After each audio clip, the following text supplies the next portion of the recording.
प्यारे विद्यार्थियों, आज हम आपके लिए एक नई क्लास लेके आए हैं और नई क्लास गणित विषय की है, क्योंकि अभी बोर्ड के एग्ज़ाम होने वाले हैं और उसमें गणित विषय के संबंधित ऐसे टॉपिक हम लेंगे जिसको हर विद्यार्थी कर सकता है, आसानी से कर सकता है और उसको सरल भाषा में सही तरीके से समझाएंगे ताकि आप अच्छी तरह से पास हो सकें, अच्छे नंबर ला सकें।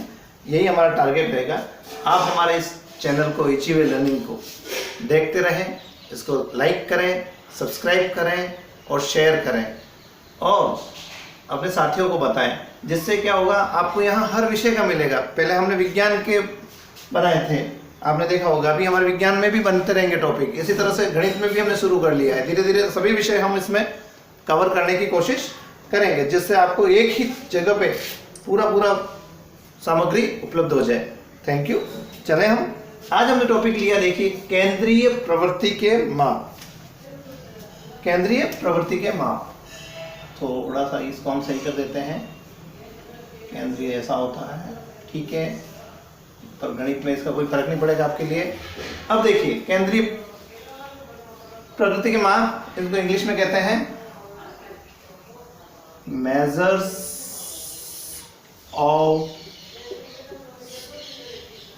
Measures of central tendency.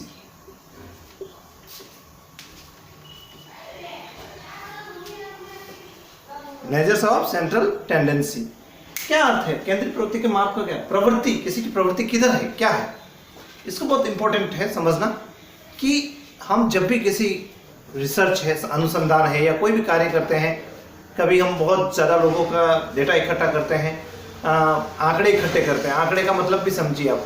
आंकड़े का मतलब होता है किसी संख्यात्मक मान किसी भी वस्तु के बारे में, कि भाई हम एक बात करें कि जैसे आपने देखा होगा कि किसी गांव की जनसंख्या निकालते हैं हम, तो जनसंख्या गिनेंगे तो यहाँ पे बच्चे 0 से 5 वर्ष के कितने बच्चे हैं, 6 से 10 वर्ष के कितने हैं, 10 से 12 वर्ष के। एक बार सबकी उम्र लेंगे हम, फॉर्म भरेंगे तो क्या करेंगे, नाम, उम्र, ये। फिर उस उम्र के डेटा को, अब 1000 या 2000 लोग हैं तो उन लोगों को हम, इतने लोगों के डेटा हम इकट्ठे नहीं रख सकते। देख करके एकदम 1000 लोगों के डेटा उम्र हमारे सामने रख दी जाए तो हम आसानी से उसको ये समझ नहीं पाएंगे कि ये उम्र क्या, किसकी कितनी है। आपको कोई पूछ ले कि 0 से 5 साल के उम्र के बच्चे कितने हैं इस गांव में, आप आसानी से नहीं बता पाओगे। कोई कह दे कि चलो ऐसा बताओ यहाँ जवान लोग कितने हैं, तो आप आसानी से नहीं बता पाओगे। लेकिन इन डेटा को अगर हम जमा दें, सही अरेंज करें, तो हम आसानी से इन बातों को बता सकते हैं। तो केंद्रीय प्रवृत्ति के माप का अर्थ है कि जो भी डेटा होते हैं वो किसी भी चीज के, एक तो मिनिमम,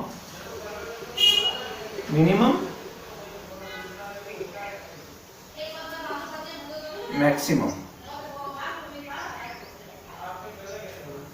मिनिमम एंड मैक्सिमम, ये दो हैं। जैसे कभी 10 नंबर का टेस्ट होता है तो 0 हमारा मिनिमम नंबर आ सकता है, 10 हमारा मैक्सिमम आ सकता है, ठीक है। तो कोई भी बच्चा टेस्ट में मिनिमम कितना ला सकता है, 10, और मैक्सिमम, मिनिमम कितना ला सकता है, 0, और मैक्सिमम 10 ला सकता है, ठीक है। अब ये मैक्सिमम जो 0, मिनिमम 0 ला सकता है और मैक्सिमम 10 ला सकता है, तो इस 0 और 10, लेकिन हम जानते हैं बहुत कम बच्चे ऐसे होते हैं जो 0 के आसपास आते हैं, या बहुत कम बच्चे होते हैं जो 10 लाते हैं। लेकिन ज्यादातर बच्चे कहां से लाएंगे, 4, 5, 6, जो इनका मीडियम है, मिड वैल्यू है। क्या है इसका मिड वैल्यू, मतलब इसके आसपास नंबर। कोई 1 ला सकता है, कोई 0 ला सकता है, कोई 5 ला सकता है, कोई 2 ला सकता है, कोई 10 ला सकता है, कोई 8 ला सकता है, कुछ भी ला सकता है। लेकिन हम अगर इनका एनालिसिस करेंगे, अगर 100 बच्चों का, 200 बच्चों का, तो ज्यादातर बच्चों का जो एवरेज आएगा वो इन 4, 5, 6 या बीच के नंबरों में से कहीं आएगा, सेंटर में आएगा।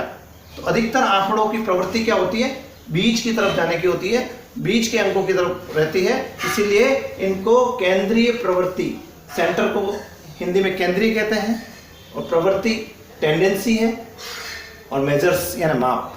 तो इसीलिए इनको हम मेजर्स ऑफ सेंट्रल टेंडेंसी कहते हैं। समझ में आ गया होगा आपको। अब मैं आगे शुरू करता हूं।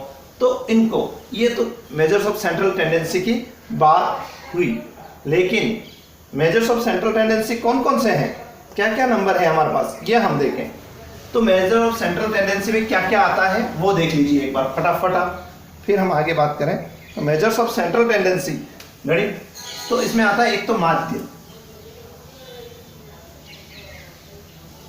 क्या आता है, तो यहाँ आपकी बुक में लिखा गया गणितीय माध्य।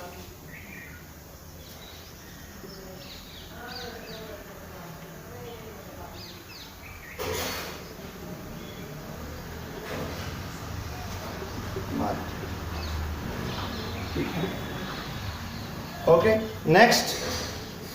तो माध्य भी तीन, अब इसको क्या कह रहे हैं हम, मैथमेटिकल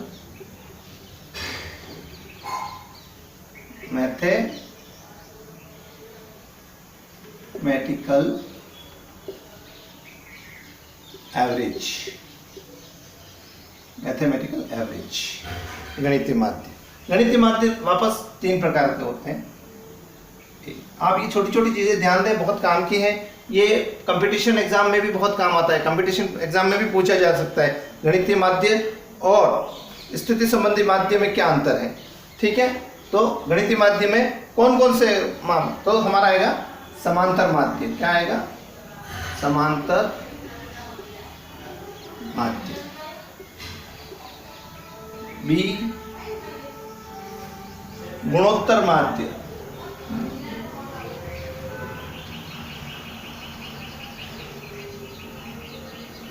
लिखते रहें आप, साथ ही साथ लिखते रहें। सी हरात्मक माध्य,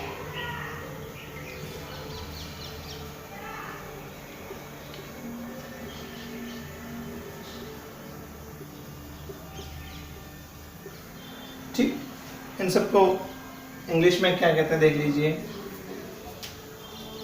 ज्योमेट्रिक में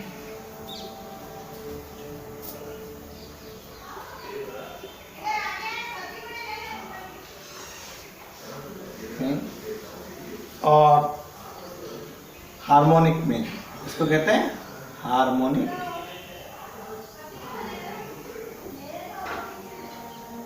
में।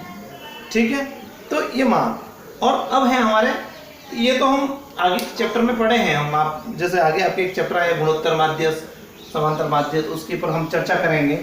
अब दूसरा जो प्रकार है वो मैं यहाँ लिखता हूँ, वो देखिए आप, और उसके प्रकार लिखेंगे, ये आपने लिख लिया होगा, आगे चले हम।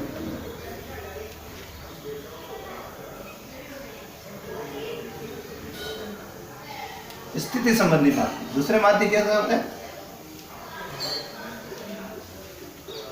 स्थिति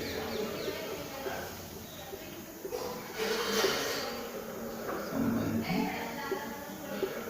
माध्य। स्थिति संबंधी माध्य, स्थिति संबंधी माध्य में हमारी दो चीजें आती हैं, एक ए ले लीजिए हम और बी ले लें। तो एक तो आती है हमारी माध्यक या मीडियन कहते हैं, क्या कहते हैं इसको, माध्यक, इंग्लिश में इसको कहते हैं मीडियन, मीडियन। बी दूसरा है हमारा बहुलक, बहुलक, ठीक है, इसको मोड कहते हैं। ठीक, बारंबारता कहते हैं। माध्यक और मीडियन जो है, ये मीडियन का अर्थ क्या है कि किसी श्रेणी में निम्न से लेकर के उच्च तक अगर जितने पद हैं उसमें सबसे मध्य में कौन सा पद आ रहा है वो उसका माध्यक होता है, उसका मान कितना है जो मध्य वाले पद का, वो माध्यक होता है। आगे हम जब इसको चर्चा करेंगे पूरा इस पे बात करेंगे। बहुलक क्या होता है, कौन सा पद उन डेटा में उस उम्र में, जैसे एक गांव की हमने उम्र के डेटा इकट्ठे किए, आंकड़े इकट्ठे किए, तो उस गांव में किस उम्र के लोग सबसे ज्यादा हैं, 30 वर्ष वाले हैं या 31 वर्ष वाले या 32 वर्ष वाले व्यक्ति या 33 वाले या 34 वाले, तो कौन सी वर्ष की उम्र के लोग उस गांव में सबसे ज्यादा हैं, जिस उम्र के लोग सबसे ज्यादा होंगे वो वहां का बहुलक होगा। तो बहुलक भी आपको समझ में आ गया होगा, ठीक है। अब हम जो पहला हमारा था गणितीय माध्य में हम लेंगे समांतर माध्य। किसकी स्टडी करेंगे, समांतर माध्य। आज आपको बहुलक और ये समझ में आ ही गया। इसको हम पूरा जब चैप्टर लेंगे तो आज हम पहली इकाई में समांतर माध्य के बारे में पढ़ेंगे। ठीक है, समांतर माध्य क्या पढ़ेंगे? समांतर माध्य। ठीक, समांतर माध्य ध्यान रखें, बराबर देखें इसको। मैं बात कर रहा हूं समांतर माध्य क्या है, इसको निकालने के कई तरीके हैं। कभी भी कोई कार्य करने का तरीका कैसे होता है, आप इसको एक बात समझें कि हम जब कोई डेटा इकट्ठा करते हैं तो डेटा या आंकड़े होते हैं, हमारे पास आंकड़े कितने हैं। कोई व्यक्ति जब उसको एक खुदाई करनी है पेड़ लगाने के लिए तो वो क्या करेगा, गेती से भी खोद देगा, हरवणी होगी उससे खोद देगा, चल जाएगा काम। लेकिन अगर उसे बहुत बड़ा गड्ढा खोदना है तो उसके लिए और कम समय में खोदना है तो वो क्या करेगा, वो जेसीबी जैसी मशीन का उपयोग करेगा, ये करेगा। तो इसी तरह से हम माध्य भी कई तरीके से निकाल जा सकता है। वो उस पर निर्भर करता है कि हमारे पास आंकड़े कितने हैं, उनकी रेंज कितनी है। रेंज का अर्थ क्या होता है, उनका परास कहते हैं उसको। परास का मतलब है कि कम से कम आंकड़ा, सबसे छोटा आंकड़ा और सबसे बड़े आंकड़े में अंतर कैसे है। कि जैसे हम किसी व्यक्तियों की एक ऑफिस में तनख्वाह की बात करें, तनख्वाह कितनी मिलती है, कम से कम किसी आदमी को 8,000 रुपये मिल रहे हैं और ज्यादा से ज्यादा किसी व्यक्ति को 2 लाख रुपए मिल रहे हैं, तो उनकी परास कितनी हो, 8,000 से लेकर के 2,000 तक। बीच में कोई 50,000 वाला भी होगा, कोई 60,000 वाला भी हो सकता है, कोई 55 वाला भी हो सकता है, कोई 1,20,000 वाला भी हो सकता है, कोई 1,30,000 वाला भी हो सकता है, 1,40,000 सैलरी वाला भी हो सकता है। तो ऐसे उस ऑफिस में मान लो 20-25 लोग हैं, जो भी हैं, उनकी सैलरी, निम्नतम सैलरी और सबसे ज्यादा सैलरी पाने वाले के बीच में जो अंतर है वो परास कहलाता है हमारा। ठीक, तो आप समझे इस बात को। तो हम आगे चलेंगे समांतर माध्य, तो उस पर डिपेंड करता है ये परास कितना है, कितने आंकड़े हमारे सामने हैं। बहुत ज्यादा आंकड़े हैं, बहुत ज्यादा लोगों का है, तो हमें उसके लिए अलग अलग तरीके अपनाने पड़ेंगे। परास भी बहुत ज्यादा है तो उस हिसाब से हमें माध्य निकालने के तरीके, एक तो सरल तरीके से निकल जाता है कि सब अंकों को जोड़ दो, उसमें भाग दे दो। मान लो 5-10 लोगों का, 15 लोगों का ही है तो उनके माध्य निकालना है, तो 10 लोगों के डेटा इकट्ठे किए, उनको जोड़े और उसमें 10 का भाग दे दिया। लेकिन अगर ये डेटा बहुत ज़्यादा है तो हम क्या करें, या थोड़ा ना तो बहुत ज़्यादा ना बहुत कम है, बीच में है, कि जैसे सैकड़ा या 1000 के अंकों में है तो उसका हम कल्पित माध्य मान करके कर लें। तो इस तरह से हमारे पास बहुत तरीके, 2-3 तरीके हैं इसको निकालने के, मैं सब बताऊंगा आपको।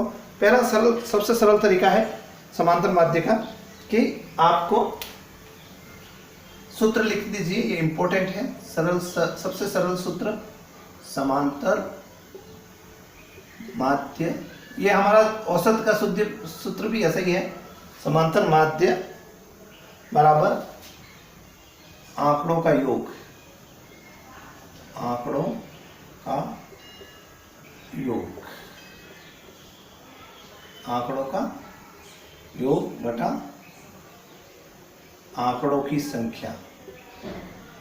आंकड़ों की कितने आंकड़े वहां पे हैं, इस पे ये बात हमें बताएगा कि भाई कितने आंकड़े इसमें हैं, उस हिसाब से ये हमारा हमें भाग दे देना है। तो अब देखें हम, जैसे कभी एक क्लास में हमने कहा एक 10 बच्चे हैं, 10 बच्चों के 10 नंबर के टेस्ट में से नंबर कैसे आए, तो मैं लिख देता हूँ। जैसे एक बच्चे के 2 आए, किसी के 8 आए, किसी के 7 आए, 4 आए, 6 आए, 9 आए, 8 आए, 5 आए, 0 आया और 7 आया। चलो, तो अब क्या करें, इनका माध्य क्या है। इस क्लास में बच्चों के इस टेस्ट में अंक कितने आए, तो कुछ नहीं करना है। हमारे पास कितने आंकड़े, 1 2 3 4 5 6 8 9 और 10 बच्चों के आंकड़े, तो 10 आंकड़े, कितने आंकड़े, आंकड़ों की संख्या कितनी होगी, 10। अब आंकड़ों का योग, योग का मतलब इन सबको जोड़ना है, तो इन सब में मैं प्लस लगा दूं। देखिए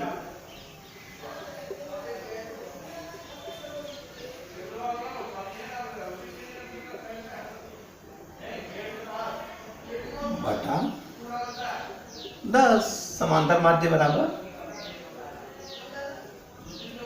शॉर्ट में लिख रहा हूं, समांतर का स और माध्य का मा, ठीक है, बराबर आंकड़ों का योग हो गया, जोड़ बटा आंकड़ों की संख्या 10। तो 2 + 8 10, 10 और 7 17, 17 और 4 21, 21 और 6 27, 27 और 9 36, 36 और 8 44, 44 और 5 49, 49 और 0 49, 49 और 7 56, कितना आ गया 56/10 बराबर 5.6। क्या है ये? अंक है। हमने क्या लिए? 10 में से अंक कितने आए, इसलिए हम यहाँ पे लिखेंगे अंक 5.6 अंक एवरेज है, जो लगभग मध्य में रहता है। देखो सबसे कम 0 और सबसे ज्यादा 9, इनके बीच में कहीं वो अंक आता है। अगर हम बढ़ते क्रम में जमाएं इनको 0 से लेकर के 9 तक, तो ये बीच में आते हैं, इसलिए इसको सेंट्रल टेंडेंसी के माप कहते हैं। बहुत सरल है। तो अब इसमें हमने क्या किया, आंकड़ों को x नाम दिया जाता है। क्या दिया जाता है हमारे इसमें? आंकड़ों को हम x, एक आंकड़े को x नाम। अब आंकड़े बहुत सारे हों तो पहले आंकड़े का नाम x1, जैसे पहले बच्चे के नंबर आए 2 नंबर वाला, तो x1 बराबर 2, x2 बराबर 5, x3 बराबर 8, तीसरे बच्चे का नंबर, चौथे बच्चे का नंबर 10, x5 बराबर 6। इस तरह 5 बच्चों के जैसे हमने नंबर लिखे थे, ये 5 x1 5, तो हम इसको कैसे आंकड़ों का योग करना है तो क्या हो जाएंगे? अगर सूत्र बनाए तो x1 plus x2 plus x3 plus x4 plus x5, ठीक है, बटा आंकड़ों की संख्या तो 5 या, ठीक। अब हम करें कि x1 x2, तो इसको क्या कहते हैं? अनंत भी हो सकता है। अगर सूत्र बनाए तो क्या हो गया? तो हम कहेंगे सिग्मा, जोड़ना, सबका जोड़ कहते हैं। सिग्मा का अर्थ है, या इसको समेशन भी कहते हैं। समेशन का मतलब जोड़। सिग्मा x, सभी x को जोड़ दिया जाए तो जो उत्तर आता वो बटा n। क्या दिया? n। n का अर्थ क्या है? ये कितने हैं, बस आंकड़े कितने, 1 2 3 4 5, तो यहाँ n के बराबर 5 होगा। तो समेशन x बटा n। और माध्य को हम इस निशान से याद करते हैं। समांतर माध्य का क्या है? x बार। पक्का रट लें, x बार। जब भी समांतर माध्य लिखे, समांतर माध्य शब्द नहीं लिख करके आप x बार लिखेंगे तो भी चले। तो x बार का पहला सूत्र हमने तैयार कर दिया कि समेशन x बटा n। समझ में आ गया होगा आपको? अब हमारे पास बहुत सारे उदाहरण हो सकते हैं, बहुत सारे सवाल भी हो सकते हैं, ठीक है। अब हम शुरू करते हैं कि एक आधा उदाहरण हम ले लेते हैं। चलो, हमारे पास उदाहरण भी बहुत सारे हैं, ठीक। अब हमारे पास एक उदाहरण है, प्रथम 10 विषम संख्याओं का समांतर माध्य। प्रथम 10 विषम संख्या है, तो पहले 10 विषम संख्या कौन से? 10 है। आंकड़े कितने हैं? n बराबर तो 10 हो गया, हमारी सीधा ही बात है। प्रथम 10 तो n बराबर तो 10 है। अब 10 विषम संख्या है, तो प्रथम 10 विषम संख्या में लिख देता हूं। पहली कौन सी है? 1, फिर 3, फिर 5, फिर 7, फिर 9, अभी 5 ही हुई है, प्लस 11, प्रथम 10, 13 प्लस 15, 1 2 3 4 5 6 7 8 17 19, ये प्रथम 10 विषम संख्या होगी। कैसे करा मैंने? कुछ नहीं, विषम संख्या की परिभाषा आपको आती होगी। ऐसी संख्या जिसमें 2 का भाग नहीं जाता है पूरा पूरा, ठीक है। तो 2 4 6 8 ये सम संख्या है, उनको छोड़ दो। एक छोड़ के एक हमारी क्रमागत हम देखें, उन्होंने कहा क्रमागत प्रथम पहली, तो पहली विषम संख्या 1 है। प्राकृत संख्या भी क्या नाम ध्यान रखें, ठीक है। पहली विषम प्राकृत संख्या 1 है, 1, दूसरी 3 है क्योंकि 2 तो सम है, फिर 4 वापस सम आ गया, 5 विषम, 7, इस तरह से क्रम से चलना है 19 तक। तो अब हम इनको जोड़ें तो क्या आता है? x बार इक्वल टू बटा n की जगह में क्या लिख दो? 10 हमारा सूत्र क्या था, X bar equal to summation X upon N. तो एक्स इन सबका जोड़ना है, समेशन सिग्मा का मतलब जोड़ना। तो 1 और 3 4, 4 और 5 9, 9 और 7 16, 16 और 9 25, 25 और 11 36, 36 और 13 49, 49 और 15 64, 64 और 17 81, 81 और 19 100। बहुत अच्छी एक अपन इसको देखें तो इसमें अपने को एक बहुत अच्छी बात मिली। आपको मैं एक और बताऊंगा, जो कंपटीशन एग्जाम में भी पूछा जा सकता है। 10 का भाग दिया तो 10। देखो विषम संख्या, प्रथम 10 विषम संख्याओं का औसत सम आया, 2 विषम संख्याओं का औसत सदा सम संख्या होगी। ऐसी बातें हमें याद रखनी चाहिए, सिर्फ समझना चाहिए कि 2 विषम संख्याओं का योग क्या होगा। 1 1 विषम संख्या और 3, 1 और 3 4, 4 को 2 से भाग दो तो क्या आएगा 2, 5 और 7 12, 12 में 2 का भाग दो 6। तो सदा 2 विषम संख्याओं का योग क्या होता है, सम संख्या होता है, ठीक है, और उनका एवरेज भी सम होता है। ठीक, आगे चले हम। तो ये 10 हमारा समांतर माध्य आ गया, x बार इक्वल टू 10। समझ में आ गया आपको। अब हम इस पे एक और बात मैं देख रहा हूँ, बहुत अच्छी बात हमने देखी, 1 का वर्ग 1, हर इनके जोड़ से हर समय वर्ग संख्या बनती है। आप देखिए 1 और 3 4, 2 का स्क्वायर, 1 3 और 5 तीनों को जोड़ो कितना हो गया, 5 और 3 8 और 1 9, 9 के बराबर 3 स्क्वायर, 3 का स्क्वायर। अब आगे 9 में हम 7 और जोड़ दें, यहां तक ले लें तो कितना हो गया 16 बराबर 4 का स्क्वायर। देखो ये मैंने अभी करते करते ही मुझे पता पड़ा। अब मैं 1 से 9 तक ले लो तो कितना हो जाता है, 16 और 9 25 बराबर 5 स्क्वायर। देखिए आप, बहुत अच्छी अपने को एक वो मिल गई। 11 और जोड़ दिया तो कितना हो गया 36, 6 का स्क्वायर। 13 तक जोड़े तो क्या आया हमारा 49 बराबर 7 का स्क्वायर। देखिए आप, वेरी गुड कॉम्बिनेशन। 15 और जोड़ दिया तो क्या हो गया 64, ये 64 8 का स्क्वायर। इसमें 64 में 17 और जोड़ दिया, यहां से यहां तक पूरा ले लिया। फर्स्ट 9 संख्याओं का योग करें तो आता है 81 बराबर 9 का स्क्वायर। फिर पहली 10 संख्याओं का योग करें तो वो 100 आता है। पहली 10 विषम संख्याओं का योग कितना होता है, पहली 10 विषम संख्याओं का योग 100 है। ये भी आपको पक्का परीक्षा में कई बार पूछा जा सकता है। 10 का स्क्वायर याद कर लें पक्का। पहली 10 विषम संख्याओं का योग कितना है तो 100, और 100 किसका वर्ग है 10 का वर्ग है। ठीक है, इस तरह से हमने देखा हर संख्या, 2 संख्या जैसे जुड़ती है, पहली 2 संख्याओं का वर्ग 2, दूसरी 3 वर्ग संख्याओं का 3, 4 वर्ग पहली 2 विषम संख्याओं के योग का वर्ग 2, वर्गमूल निकाले तो 2, पहली 3 विषम संख्याओं के योग का वर्गमूल निकाले तो 3, पहली 4 विषम संख्याओं के योग का वर्गमूल निकाले तो 4, और पहली 5 संख्याओं के योग का वर्गमूल निकाले तो 5, पहली 6 विषम संख्याओं के योग का वर्गमूल निकाले तो 6, पहली 7 विषम संख्याओं के योग का वर्गमूल निकाले तो 7, पहली 8 विषम संख्याओं के योग का वर्गमूल निकाले तो 8, पहली 9 वर्ग संख्याओं का वर्गमूल निकाले तो 9, और पहली 10 वर्ग संख्याओं का वर्गमूल निकाले तो 10। तो आज 11 में भी ऐसा होता होगा। आगे करके देखना आप कि 11वीं विषम संख्या क्या है। 11वीं विषम संख्या 21 है। 21 और जोड़ दो तो 100 में 21 जोड़ दो 121, 11 का स्क्वायर। तो ये जहां तक अनंत तक चलता रहेगा। ठीक है, तो ये एक बहुत अच्छा ज्ञान हमें अभी मिला कि विषम संख्याओं का योग। और क्या ये ऐसा सम संख्या पे भी होता है, ये भी करके देखिए आप।